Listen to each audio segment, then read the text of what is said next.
to the republic for which it stands, one nation, under God, indivisible, with liberty and justice for all.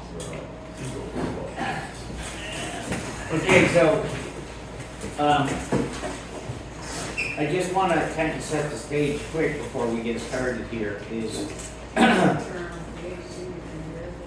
I, as the chairman, I'm going to try to keep meetings moving along. Okay, we're only going to kick a dead horse around for so long here. Okay, because really, I mean, you know, select board meetings, I've been there for 3 hours. No, and you kick the same dead horse around for an hour and you don't get anywhere. Come back around. It was your dead horse. Oh, it was. It's like the little hole in the bucket. That's right, you said that at the last meeting. You're So, still kicking that horse. well, that's what I like about Pete. Pete keeps things moving. He's not here tonight. So you guys help me out, keep things moving. All right. Just wanted to set the stage for that. Hearing of visitors. Oh, should we go around, Lisa, and then give our names? It's a good thing you did. No, I know everybody. But I guess for the audio. Okay. So, Dan Potvin, Sheila Lawrence, Lisa Granlund. All the goody. Val. Oh, it's audible. That's all. Bert Meyer. I That know was each just one. important. Debbie Rigby. Tim Rigby. That's okay. Reading and approval of minutes.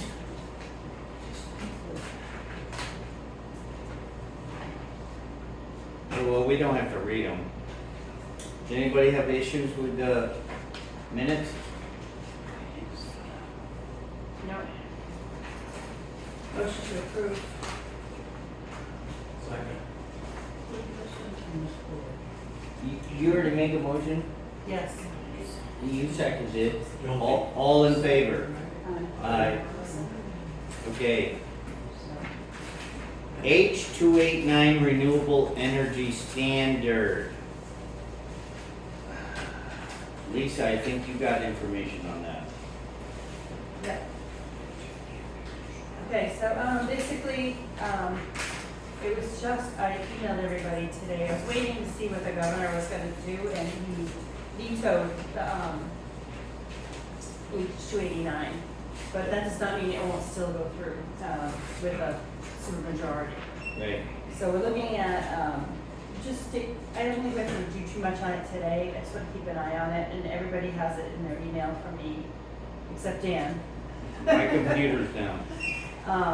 It's just about how the cost of things are gonna go up and about, the infrastructure needed for renewable energy, but by 2023, it's gonna be 100%.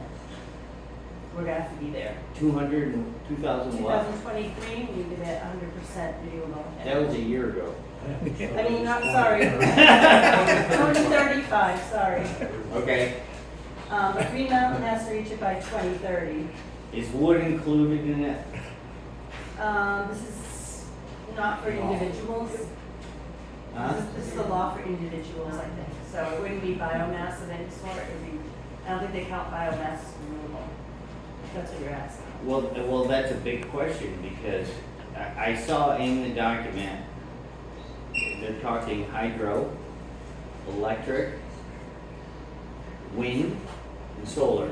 Right. If wood isn't in the equation, everybody's stuck to the grid to heat their house in the wintertime if the grid goes down, which all this stuff's gonna put a huge stress on the grid. Right. I think the law applies to most power companies as opposed to your individual. Okay. You know, Because I know New York, the governor over there is trying to outlaw wood stoves. Okay? And you know, that'd be fine if you lived in the Caribbean. Okay? But we don't have any other alternative heating source if the grid goes down.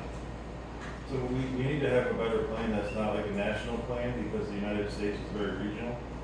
I don't know how you get rid of wood in the Northeast. Maybe in Arizona, you can get rid of wood and go to mini splits, right? That makes a lot of sense. Probably. Yeah. But yeah, I think this is more about how it's gonna affect our rates and how the energy companies are gonna get their energy. Green Mountain Power already, they gotta be fairly close. They already source a lot of their energy through renewables, Yeah. mostly through hydro and Quebec. So you can't have any more dams in Vermont, but you can import the hydropower from Canada. So that's what Vermont does, probably up to Green Mountain Power, probably up to almost 50% or more. I mean, Right, that surprised me seeing that hydro was on the list, because Jim Sullivan and I used to talk about this all the time. That's the most efficient way of making power, Yeah. hydro. Nuclear.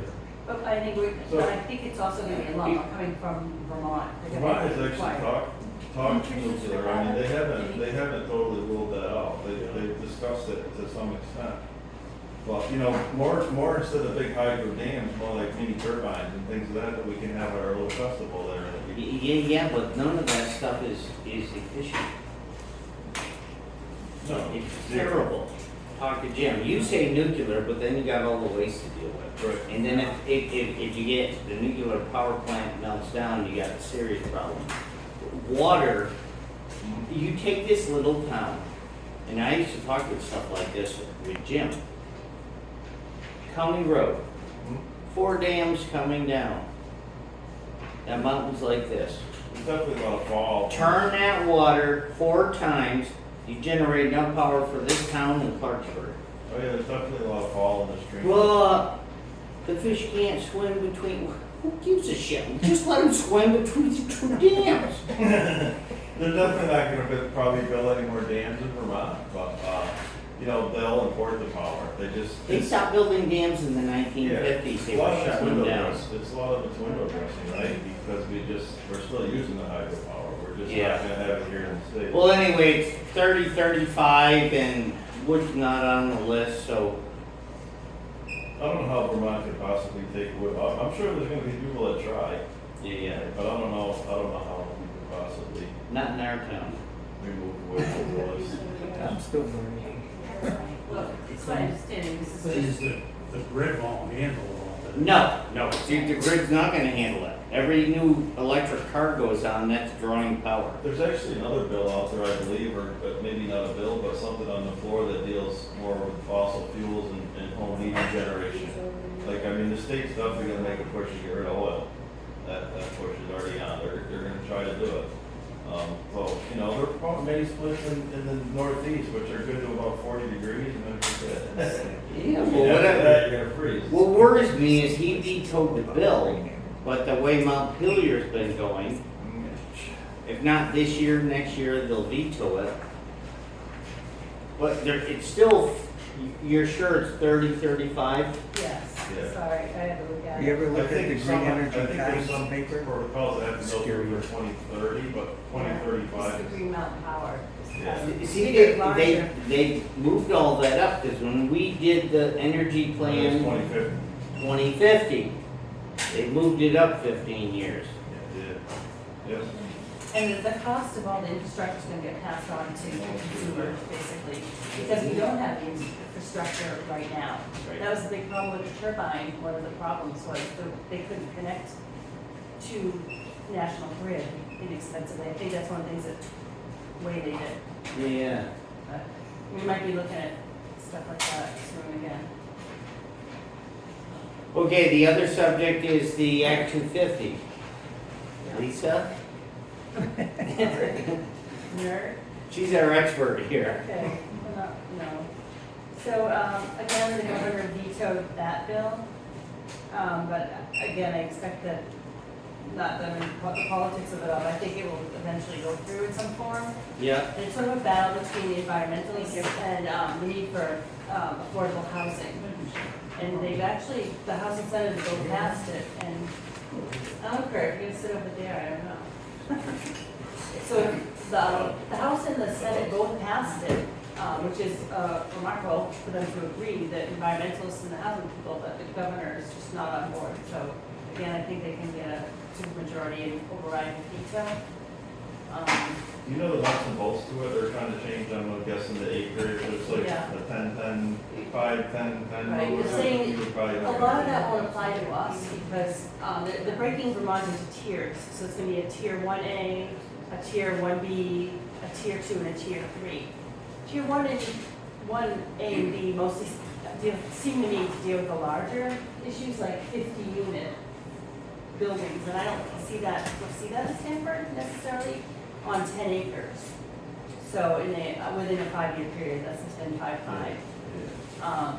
But I can't foresee that applying to us, but it might be. And that's a waiver that people would apply for to not have to have an Act 250 permit to build those things.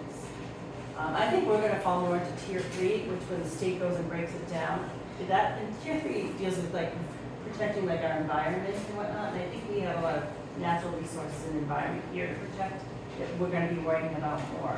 Tier 2 is just sort of status quo. But I think they're putting in, I guess to make the environmental people happy, they're putting in the tier 3, so they're loosening it in tier 1, loosening the restrictions that people can build, especially in the village, but also tightening restrictions for environmental reasons, so it's a little give and take of both. Yeah. So, I think tier 3, again, I gave you the packet, I did the training this past week, and this has all goodies in it in the packet. If you want to look through it, has different laws that are coming through about roads. Like there's an 800-foot road, if somebody builds an 800-foot road, that triggers Act 250, and it's kind of here. I'm better with things in writing.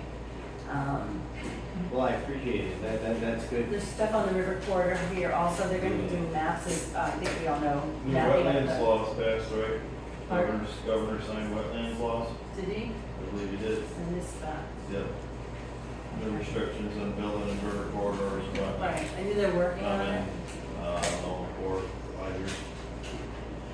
I think he's trying to slow down the pace of it. Okay, Right. my take on this stuff, as far as what the government pretty much want us is all living in little units Right. on small pieces of land. They call that infill. They want to put houses between where the houses are now, all here. in the And center. get people off the land. Okay? And it's my take, because the government already owns half the land. It may sound like a conspiracy theory. I've been following this since I was a kid. All the natural resources are on the land. If they can put all of us in little units, they control all the natural resources, and the rest of us are peasants. No, because all the money is generated off the land. Historically, that's the truth. That's why the founders coming from England, where there were peasants and noblemen who owned all the land, it's still unconstitutional for the government to own land in this country. It's the 10th Amendment. It's unconstitutional. They've been breaking the Constitution since 1906. More than half of our town now is owned by the government. Now, I don't know if you follow stuff, but just one little item. The United States is out of uranium. Okay? Yeah. Stamford, Bennington, Woodford has huge uranium deposits. I know I spent 40 grand having an engineer do testing up there because I had 4,000 acres up there. And I couldn't afford to keep the land, I had to sell it. And government ended up getting it, but when John Dupras found that, and he just like lucked out, he was in the library in Bennington, and he saw a little thing in the library, and it was Damasi was the name. He's like, I recognize that name. There used to be an old priest in town like in the 1940s, Damasi, Yeah. right? Yeah. He pulls it out. His brother was a geologist, mapped out and found uranium all, okay, I'm looking at Vermont like I'm on the south here, which I am. all the uranium was found like from Stamford west, going up through. And so I took that little booklet and I took out my maps, because I used to buy timber all over the place, and I laid the geographic maps down, and I started looking at where the government's bought land. Woodford, 95% government ownership. Everything out that way and going up, the government's bought up. They knew that little document and they bought it all up. It's all in their hands, but right now they're screaming because they don't have uranium to run the nuclear power plants. They're sitting on it. Yeah, that's storage. Now, I don't want them mining uranium in Stanford, but the point is, they know where the natural resources are. Sure. And we have been pushed more and more into little spaces. So, there's gonna come a reckoning on this, right? And I suspect this will be one of the towns that really pushes back when these bills start going through, because you're not gonna get us all living in. See, so I see it, I mean, that's a theory, and I wanna. Oh, but cannabis on your property. I wouldn't totally argue that theory, but what they're really trying to prevent is sprawl and fragmentation. And developers are just going back to an old mentality of how medieval people lived, right? You lived in a circular village in the center, and all the resources were out in the fields and then the hills. Who the resources And then belong to. everything came Who the into our- resources belong to. The king back then. Yeah, and who they gonna belong to now? I mean, the government's gonna get the resources one way or another, whether they gotta pay. The government. It's the They same have to pay. story, it's just coming back around. Sure, I mean, that's what we're fighting wars over, right? Natural resources. That's what it's all about. So that's, I mean, I don't think that takes away from your property rights necessarily. You know, you'll still have your. Why the hell should 10 families have to live on your property? They shouldn't. I don't ever see that happening in Stanford. I mean, we put a thing together that was basically a planned unit development, was basically along those same concepts, right? Yeah. Where if you had 10 acres of land, instead of having to divide your 10 acres up in 2-acre lots, which you could have 5 houses, right? You could put those 5 houses on an acre and then farm the 9 acres, right? That's kind of along the same concept. It's cluster development, so you can conserve the resources of the land out, you know, in the fields and in the forest. Well, we'll keep that in the center of town, how's that?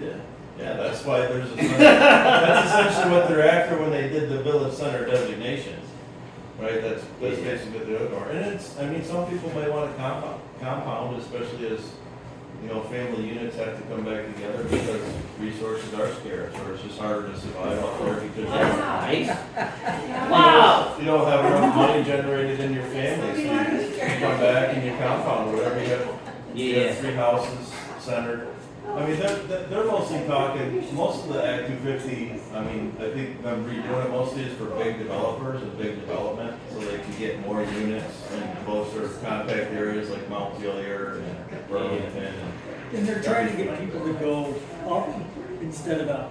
Yeah, And tier 1A and 1B basically are based on if you have water and sewer and, or what they call adequate soil, or I imagine like a septic system. But able to file for those applications for 1A or 1B, you have to have a water system and a sewer system so that you're not overshadowing with your septic and water situation. Overshadowing. So they'll start pushing municipal water systems. You've been talking to the governor, or Mount Pelier. I mean, they've been trying to baby walk us through this here just in town a little bit, right? Every time we meet, they bring up, you know, a septic system or a water filtration system. It always gets brought up, and then it's, well, why don't you decrease your road frontage, or, you know, they baby walk us through it, but we're a small rural town, it's gonna be hard to implement all that change. There is areas, I mean, your property, for example, you want to sell 50 units up there for major condominiums? I'm sure you could probably do it. No. Just as an example. I'm just, the point is, there's No, I hear what you're space saying. in town to do such things. Yeah. But I don't know, you know, I don't know, without the water, without the sewer and water, it's gonna be difficult. Yeah. And if they're trying to protect the high priority forests, which the last map I gave you is from when I did the turbine stuff. If you look at that map, it's like Stamford is 100% high priority forest. Yeah, but they already own 50-60% of it. I mean, the government's always gonna be after the resources, and they already know where everything is. I mean, it's so much technology. Those now. days are coming to an end. I threatened the guy in charge of the National Forest about 10 years ago that we were gonna take back all the land in town from the National Forest by eminent domain. Yeah. And he just looked at me like, You said the town's gonna take it all back? yeah, Well, like I said, they own over half the town. no, that's my plan. And I even said it from the select board, that's my plan, because it's unconstitutional and they don't have any purpose owning 20,000 acres in They're town. actually gonna expand, they're gonna push that, and there's a push now to go into Massachusetts with all the national forests. They Yeah, wanna take over, you yeah, know, but their Savoy, days are Renewable, numbered, their Fort days are numbered, Charlemont. their days are numbered. Since when do they care about constitution? No, but their days are numbered. Well, the state of Mass is pushing for it too, because Mass doesn't have any national forests. They only have national seashore, there's no forest, so they're all on, I mean, a lot of people are on board. So they're looking to expand. The other thing is the floodplain's gonna be like, they're gonna be putting down more rules about where you can build in the floodplain and whatnot. And State having forest. to disclose that if you sell or, you know. That could Yeah. easily Even if you turn rent in a national forest floodplain, you because have to it's let straight people up. know. Well, that's what I'm saying, there's a lot down there, There's but, no well, I mistake. think they're keeping an eye. Well, I appreciate, Lisa, this is good you doing this work for us. That's above and beyond call of duty, but it keeps us up to snuff and I appreciate it. Well, it's nothing we can worry about like today, but, Right. if the governor gets overridden and this all passes, I think we'll try to keep Yeah. more of an eye on it. It's all gonna become commonplace stuff, really, moving forward in the next 5-10 years. Yeah. Be just constant bombardment stuff. Like that. But with what you said about building more towards the center, I think they're trying to get away from the floodplains and like leave that be. Yeah, so that's the whole second, I'm pretty sure the governor, he did veto it first, and then he came back and signed it, but it's all about building in river corridors and floodplain and moving to higher ground. You can if you're under certain restrictions, not every circumstance you can. Not new building, if you had like something happen to your old building. Well, I say everybody like study this a bit more and we can revisit it. I haven't even had, I read a few articles on one of the Vermont news sites. Well, my computer's not up, so I ain't gonna get any information. Old business, self-sufficiency, and emergency preparedness documents. Okay, so I left you guys on Monday night and I went to the select board meeting, right? I played this game before, Yes. okay? And it was a very popular subject. We talked for 45 minutes, okay? And me and one of the select board members, he agreed we send it out. So it's in the process of going out right now, as is. I took a few things out at the top just to kind of like, because I kept hearing over and over my manner and tone, my manner and tone, right? Right. But I didn't change the items. The items are perfect. Okay. That's fine. But this is what, and this is what I want to share, because I'm really, I just today is starting to think about it more, and I made some notes, and I wrote them down. Because and this is what's really neat, is the head of the emergency management, we have a new guy in town, his name is Bob. I don't know his last name. What? Okay, so he was sitting behind me, and I stood up because I talked better on my feet. And what was really cool was Paul Ethier's mom was here. He's the head of the fire department. So I'm like, all right. I said, some people on the planning commission give me a hard time at the last meeting because I'm going to be stepping on toes of the emergency management, giving this information out.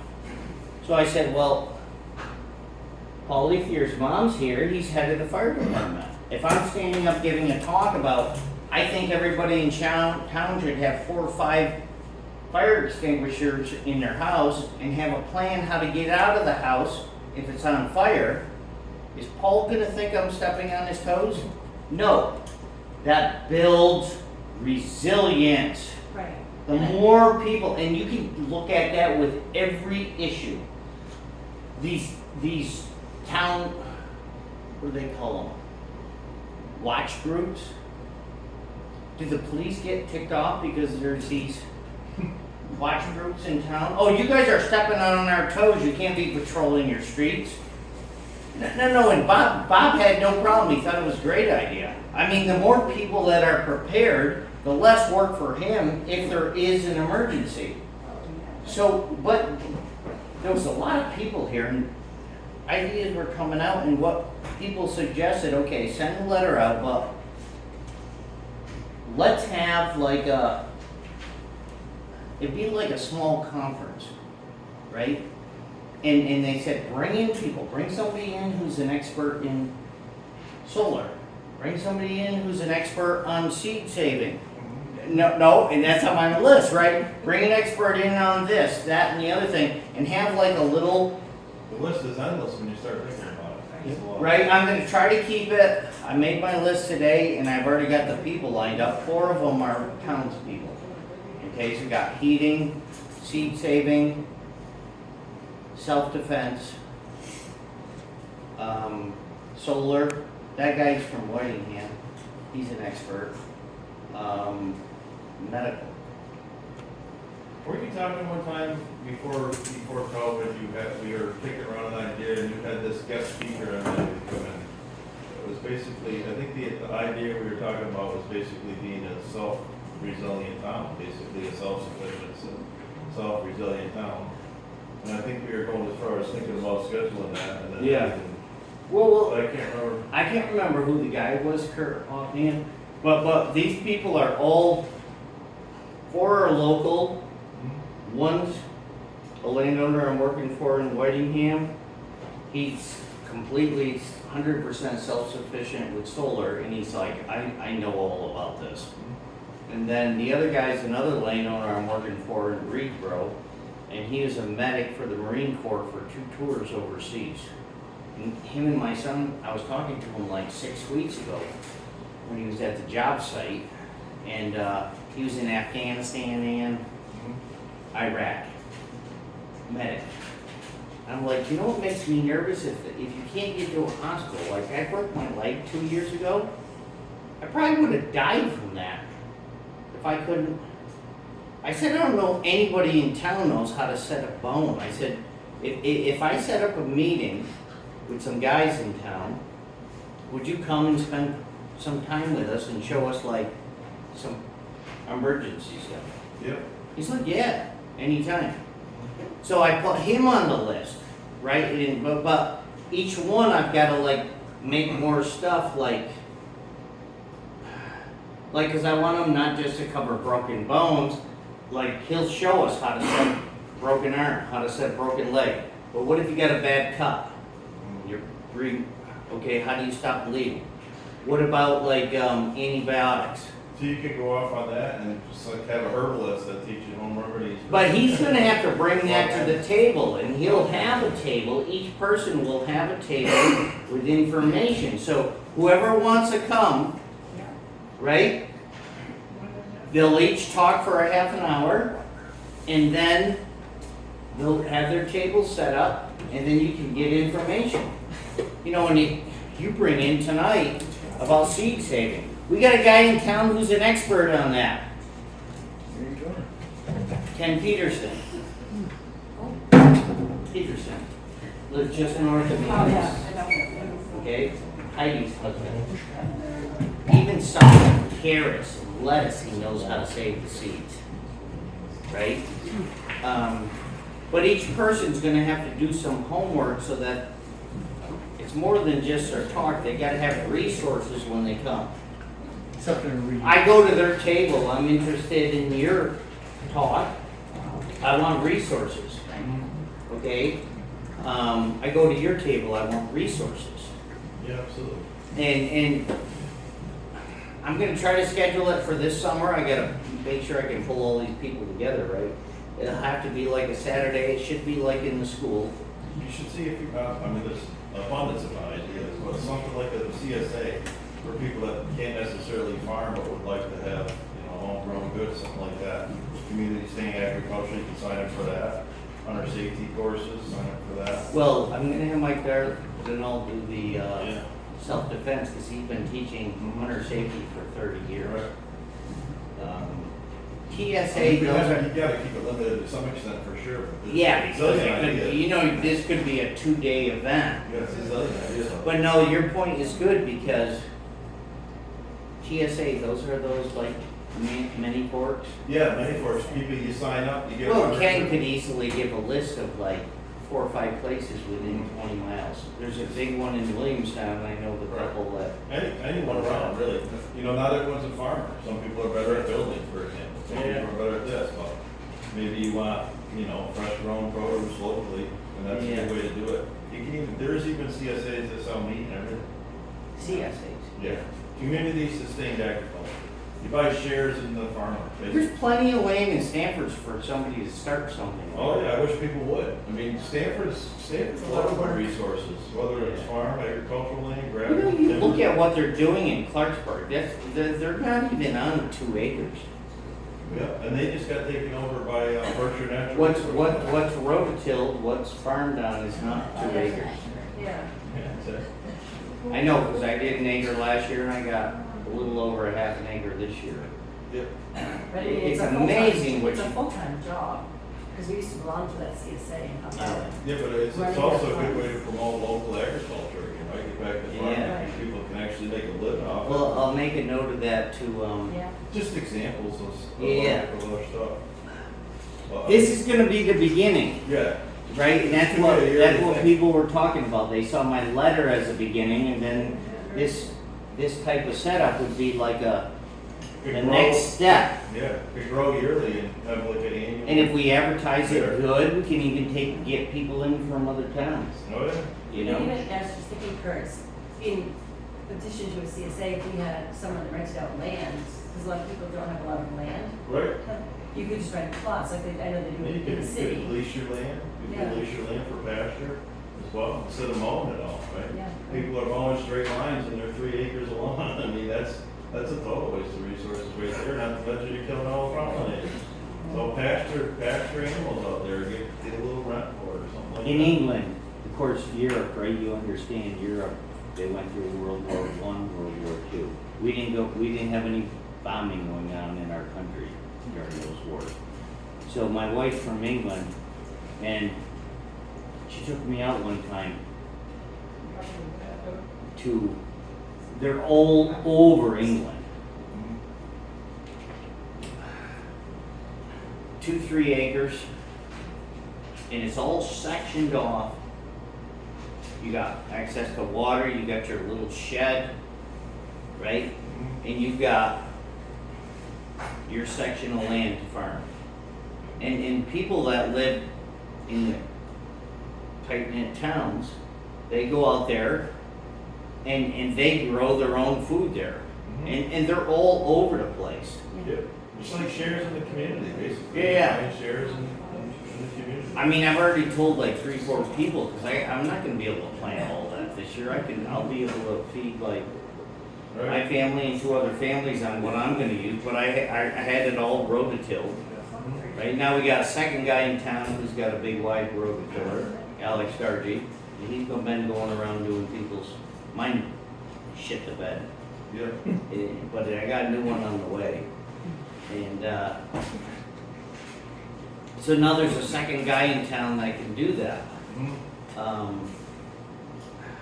Resilience, right? That's a word that really came to me for the last select board meeting, is building resilience so we have layers of, I mean, there was a time back in history you never had to leave this town for everything that you needed, right? of course. No, they cut ice up at Sure. Sucker Pond. Yeah. No, think of those crazy guys And They we cut consider- ice in the winter, brought it down off that mountain with horses. We consider ourselves more advanced now, right? We do. We're more advanced. We could have lived with, I mean, half the people in this town would die in a week. Yeah, maybe add food preservation, like someone that can teach canning, things like that, might be good. That, we were talking about that earlier, that is a huge, Because Um, I would say- our growing season's so short, you know. I'm gonna trying put to it figure out, down. Like how many, like it's the first year, right? This can grow exponentially as years go by. I would try to find a number that you guys are all comfortable with, like how many vendors, like for Yeah. the first year, and then try to figure out which one takes. the I most just don't time. want it to go over 4 hours, Right, the talks. And then people wanna hang around and visit tables and stuff. right. So if we had 8 people, each talk for a half an hour, that's 4 hours.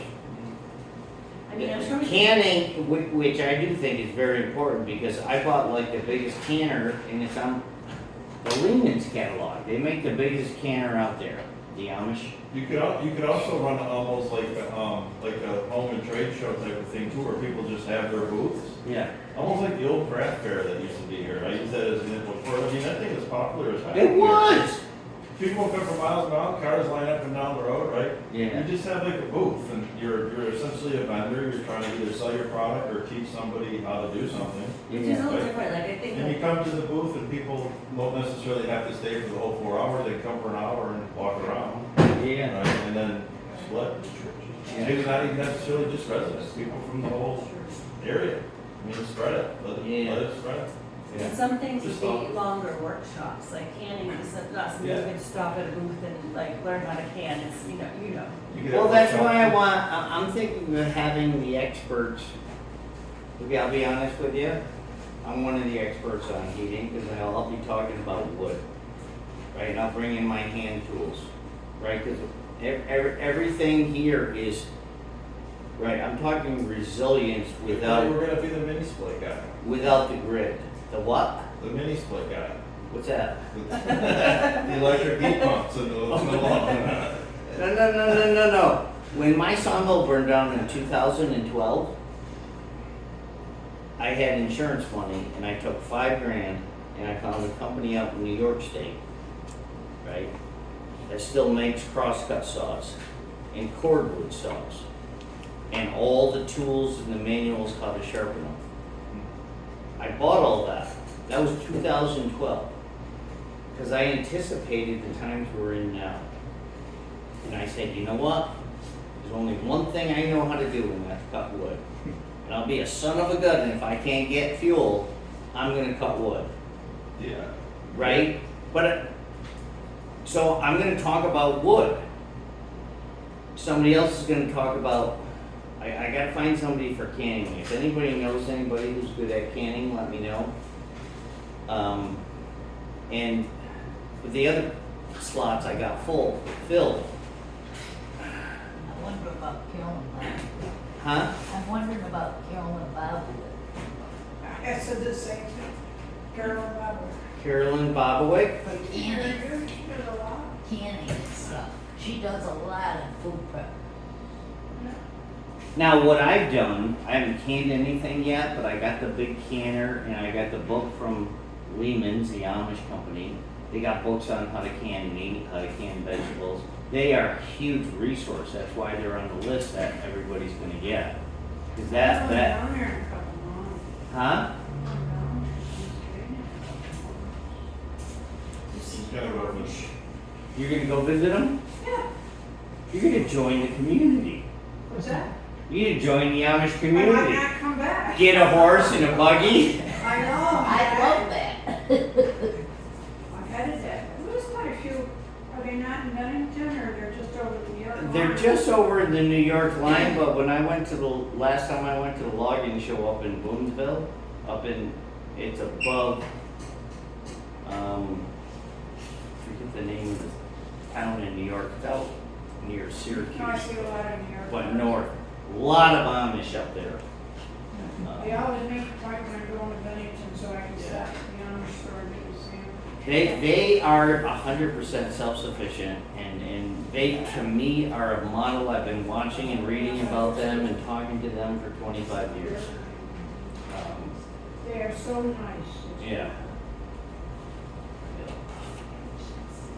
I like the way when they bake the bread, they wrap it in the plastic with a close kind on it. Yeah, they do. That's, you know, okay. So I'm excited about this. I am. Yeah. I think it's the beginning of something. Yeah, no doubt. You know, I was a little ticked off when I walked out Monday night, the last meeting when I got shut down, but then it's like as things unfolded, right? Because you gotta wait to see how things happen. And I tend to think a little bit slow. And then it was like the select board meeting and then like, no, this was the best thing. So I thank the board for shutting me down last time because we wouldn't be where we are right now if they didn't. Have you talked to people down here in the, Clarksburg line? No. They have people that, you know, you set amount of money and you're gonna get so many veggies and that, but then they also have you go down and work in the garden too. Yeah, I put that I don't know, CSA it's under in. new ownership of that farm. Yeah. I put that in, I added that into the I don't seat really know a lot saving. about 'em. Ken can Probably talk about that He's done it many years with them. Yeah, just those people have just. and have a bought that list of farm. people around. So I haven't met them yet. It's actually been bought by Berkshire Natural Resource Council, and Oh, really? there's a farmer that they hired just to do it. Oh, I did not know that. There's a lot of them around. There's, I mean, you get a farm, go to a farmer's market or something, pick up one of the catalogs there, be surprised how many are around. And they vary in different ways. Do we have any new business? We kicked that around enough. Yeah, no, that's a good idea. I think this could really be something good. I don't know if this is our place or zonings, but somebody needs to do something with that overshadowing. For subdivisions and stuff, your septic system is overshadowed by my Yeah. property. As it is now, Aldi, the state handles all septics. Who does? The state. It's a state reg. We don't have any jurisdiction over it. Zero. If the state approves a septic system, they've approved it. But I hear you. Whether it's on somebody else's property Well, or the not. septic ain't gonna be, it's an overshadowing, they must figure that that overshadowing is not a danger. But it does make it so people can't use part of their land. No, it doesn't. Yes, it does. All the David Of course allowed for raising. They double talk you. Huh? They recognize overshadowing, but they push it back on the town to solve the problem. We By have, increasing acreage to build is basically what they're saying. It's the town's problem because your lots are too small. So they're already 2-acre lots, so that's basically, they make no sense, right? They're contradicting themselves. Yeah, make bigger lots for the overshadowing, but, you know, have half-acre lots so you can plus the Right. Right, Then we can push it into a septic sewer and water system. right. It's I'd all have a to system. talk to an engineer, there is a new engineer in town. I have his name and number. But I'm not gonna put myself out on a limb. I'll talk with him, because I gotta talk to him about the job I have in Greensboro anyway. I'll talk to him, see what he has to say. Three-quarters of this town was built on, when everything was zoned for 1 acre. Right. I mean, that wasn't even changed until not that long ago, 2009 maybe, 2010, and then it jumped up to 2 acres. Forest has always been farm. I've got a humongous freaking mound system on my property, right? 10 feet from it, I have animals grazing grass. Right? There's so much sand, there's 600 yards of sand in that mound.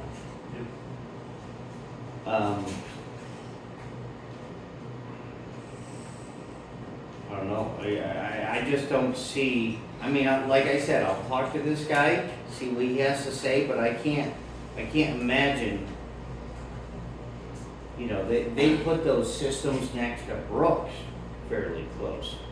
But the system's gotta be able to, right, not keep leaching from going. Yeah, I mean, a lot of it has to do with how it works, right? I mean, they got a system where they figure out overshadowing, no, it's not, you know. I mean, I don't know exactly what that system is, but there's some kind of formula they use where they determine that the overshadowing is not gonna. I this is the first I've ever heard of overshadowing. I've never heard of No, I that. mean, the whole village, just, most of this town is overshadowed. Yeah. Just because the way we built everything. Well, up until recently, I know we didn't get much sunshine, so yeah, I feel like Stamford's Different kind of overshadowed. Everything was built, especially here right in the village. I mean, there's some houses that were half acre, 3/4 acre lots. Yeah. You know, so your well is fairly close to the neighbor's septic system. And, Yeah. you know, Stamford gradually does this the whole way up, so everything is flowing to the south, Yeah. you know, along the road. Yeah. Yeah. You gotta be thinking down the road, if enough people overshadow, eventually you'll have a problem. Well, I don't know that yet. Then they'll I'll find out. portion of municipal sewer and water, and I say, oh, I'll find out. It sounds like a new terminology to me. I've never heard of it. The state only accepts what they call the minimum on paper. If you send them the minimum, they'll pass it. Doesn't mean it's gonna work then, if it's the minimum. Every ground is different. Well, first of all, you don't send them anything. It's got to be a certified engineer. Right, the engineer, if the engineer sends them the minimum, No engineer sends a minimum, and I'll tell you why. Because they don't want to fight with the state. They send them the max. They'd rather you pay $40,000 for a new septic system good for them. than put. No, it's not good for them. It's not good for the homeowner. It's not good for the young No, it's couple good trying to build a for house the that has to engineer. spend No, 40 I'm saying grand on a it's good for freaking the septic person putting in the system septic system. that should only cost There $5,000. you go. That's what I mean. But so they don't fight for you if you're building. They don't want to fight with the state. They put in the maximum. They're going to make more money. The contractor's going to make more money. And who's getting screwed? The homeowner. The homeowner. Yeah. And so me, I'm always fighting for the little guy. Always. And so I'll sort this out. I'll talk to that guy. I've been meaning to call him anyway. Because yeah, another engineer designed this septic system up in Reedgrove, and it's like a $40,000 system. And I'm like, I got to be able to save you money. And John Bull gave me this guy's name. He lives right in town. I never heard of him. But I'll ask him about this overshadowing thing, if it means anything or not, if it's going to be an issue down the road. You know, maybe I can even get him to come in here. Yeah. I see There you it as go. being an issue down the road. Yeah, but you don't know nothing about it either. You No, know less than I do. Yeah, that's why I'm asking. Okay, so I don't know if it's going to be an issue. it's always gonna be at the state level anyway. Right. Yeah. So far with that, it's not, it hasn't been private, I mean, right around 2000, early 2000s is Yeah. the last time anything was. This private. board couldn't pass any laws, zoning bylaws that regulate septic systems. It's completely out of our hands. No, state level. State. It's all state. Everything with sewer and water, state level. More and more. They take everything out of our More and hands. more stuff. The roads, the rivers, the mountains, the trees. It's called control. Yeah, it is. It is. Keep you corralled in. Sheep in a corral. That's us. Good luck. Good luck. There's always the black sheep. Me? Yeah. All right, is everybody good? Yeah. Motion to adjourn. Second. All in favor? Yep. Under an hour. 45 minutes. of- We should have scheduled the next meeting first. What are you guys thinking? Camel was behind it. I don't know how often you guys wanna meet. I want to meet every week. No. No. Once a month. We keep. July, we've got the 1st, the 8th, the 15th, 22nd, 29th. The what day? 1st of July is a Monday, the 8th, the I 15th. put down one more week because some people go away on those weeks, first 2 weeks of July. Yeah. Dan, should we send an email around to the board, just because there's a lot of people not here with the potential dates, have them get back? Yeah, that's fine. You know what I mean? Yeah, yeah. Yeah, Would you like me to do that? yeah. I mean, I can make any of them up. Okay, so it's. A lot of people are on Monday, right? vacation. What's the date? Huh? What's the date? She just said she's I gonna just send have an to email to all of the. So it's any Monday, you just read off the Mondays? Yeah, yeah. Okay, I'll send an email to everyone on board, You want me to because do a lot of people aren't here. first, 8th, Yeah. 15th, 22nd, or 29th?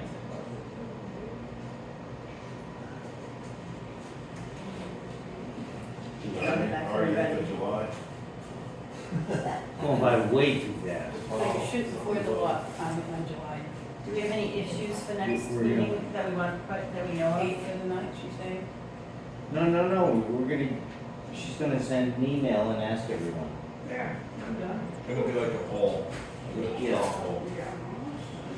So there's 5 Mondays in July. I don't know any agenda, does anybody else? Any of those Mondays in July. You can look at the calendar and. Meeting is over. I don't know any